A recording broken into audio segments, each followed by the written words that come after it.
Olá, tudo bem? Sejam bem-vindos ao meu canal literário. Hoje nós vamos conversar sobre O 15, da Raquel de Queiroz. E antes de começar esse vídeo, deixe seu curtir, se inscreva no canal, compartilhe com seus amigos e deixe seu comentário. Bom, esse livro está aqui na minha estante já faz um tempo, eu dei uma bela enrolada para ler. Eu não sei, eu ficava esperando um pouco o momento ideal e dessa vez rolou de eu ler. Ele é um livro bem curtinho, dá para ler rapidinho, são capítulos bem curtos e tal. E ele vem trazer a temática da seca no Ceará. Esse livro acabou ficando bastante popular, principalmente porque foi muito surpreendente, né? A Raquel tinha apenas 19 anos quando ela escreveu esse livro e na época todo um contexto histórico acabou diminuindo, né, aquela coisa machista sobre a escritora. Não acreditavam que uma mulher poderia ter escrito isso. Né? Diziam que era coisa né, de homem barbado que estava se escondendo através de um pseudônimo feminino. E no fim ela foi conquistando seu espaço, inclusive na Academia de Letras depois e tal. E isso é muito interessante. E foi meu primeiro contato com os escritos dela. Ela tem outros livros que pretendo ler mais pra frente. Acho que por conta da temática, ela se aproxima bastante do Vidas Secas. Eu não li Vidas Secas ainda, então não consigo fazer um comparativo. Mas aqui a gente acompanha basicamente três núcleos de personagens aqui nesse momento.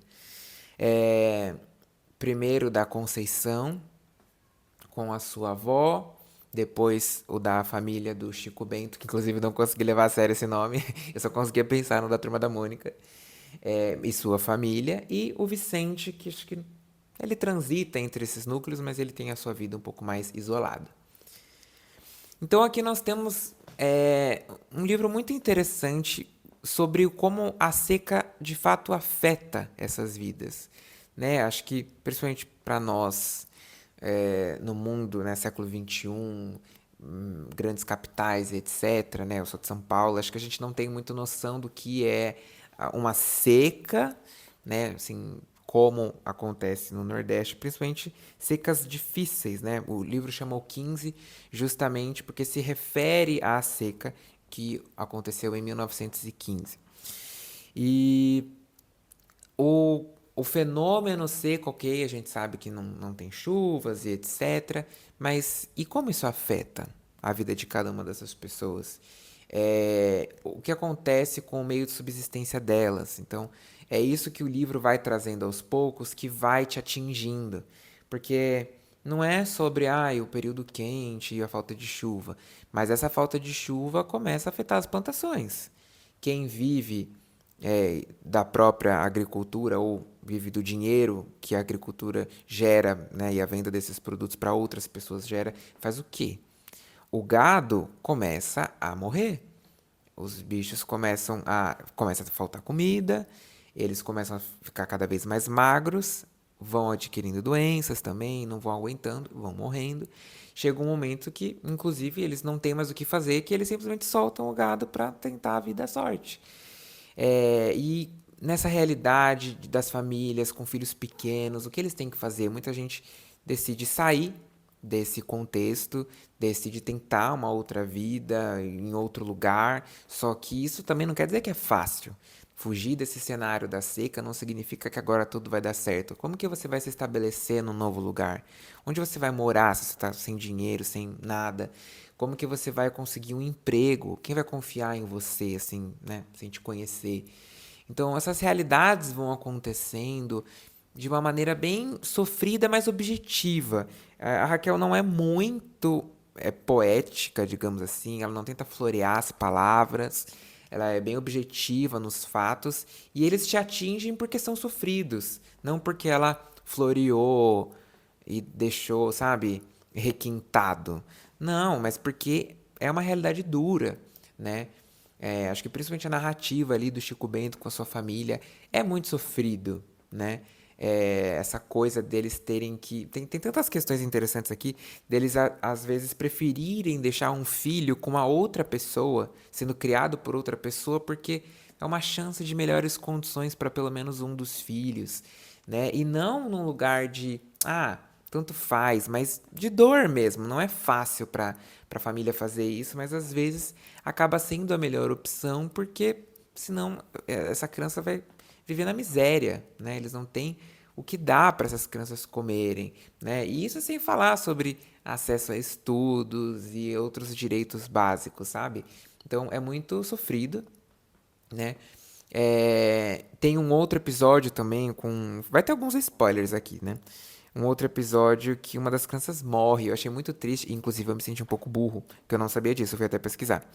Mas nessa fome, que eles não têm o que comer, já estão passando fome há um tempo, ela acaba comendo uma mandioca crua. E é tóxico, né? E ela acaba morrendo. É bem triste esse momento. Eu não sabia que mandioca crua era tóxico, inclusive. Mas enfim, é. Livro trazendo conhecimento, cultura. Mas, enfim, é uma cena bem sofrida ali.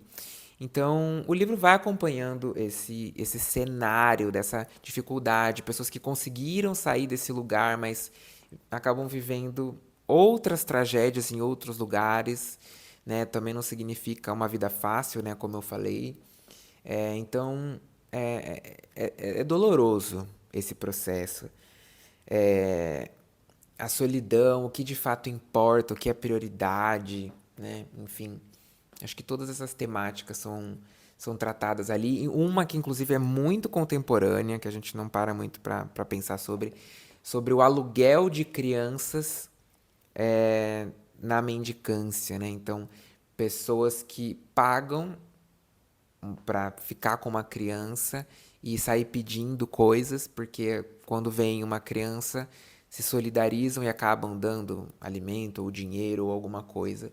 E no fim, na verdade, essa criança não é filho daquela pessoa, não está envolvida, mas ela é utilizada como forma de conseguir coisas, né? Isso acontece até hoje, inclusive. É uma realidade bem triste, é uma utilização muito muito cruel da infância. Criança não tem que trabalhar, não tem que estar envolvido nesse cenário, mas acontece até hoje e, infelizmente, é na base da mentira, né? Não dizendo que pedir coisas seja fácil, mas é desonesto você usar uma criança que não é sua, inventar uma história em cima disso para adquirir, né, para conquistar a empatia das outras pessoas. Enfim, tem essa questão também no livro. E acho que por fim, outro aspecto que eu gostaria de comentar é sobre a parte de vocabulário. É, é um vocabulário, não vou dizer nem muito regional, não, mas usam umas palavras que não são tão comuns hoje em dia. No final tem um glossário aqui, mas eu achei ele um pouco inútil, porque as palavras que tem aqui não são as que você precisa. Então, em alguns momentos, eu lidava com algumas palavras que eu falava, gente, eu faço ideia do que isso significa. Aí eu ia olhar esse glossário e nunca tinha as que eu precisava, de fato, no glossário. Então, eu acho que talvez precisasse de um outro glossário. Tem um pouquinho esse estranhamento, mas nada demais, assim, o livro é bem simples. E ele tem em torno de 150 e poucas páginas, assim, a história, né? Tem 157. E é bem tranquila a leitura, deixa eu mostrar pra vocês. Não são muitas palavras por página, é bem espaçado, enfim. Então, recomendo a leitura, conheçam Raquel de Queiroz. Acho que o 15 talvez seja uma bela porta de entrada, ela tem outros escritos, mas vale a pena conhecer essa escritora brasileira. Eu fico bem impressionado quando são escritores muito jovens, assim, que já têm uma maturidade, porque infelizmente hoje em dia a gente não tem tanto costume de escrever, né? No máximo a gente escreve redação na escola, porque é obrigado, e trabalhos e tal. E não sei, na minha cabeça é muito difícil criar, né, um conto que seja, uma novela, um romance. Acho que é tão, não sei, parece algo tão distante da realidade, né, que quando eu vejo pessoas tão jovens escrevendo coisas assim, eu fico assim, caraca, né? Uau, incrível. Então é isso, se você gostou desse vídeo, deixa o seu curtir, né, compartilhe com outras pessoas, seu comentário, se inscreva no canal, isso é muito importante e até a próxima.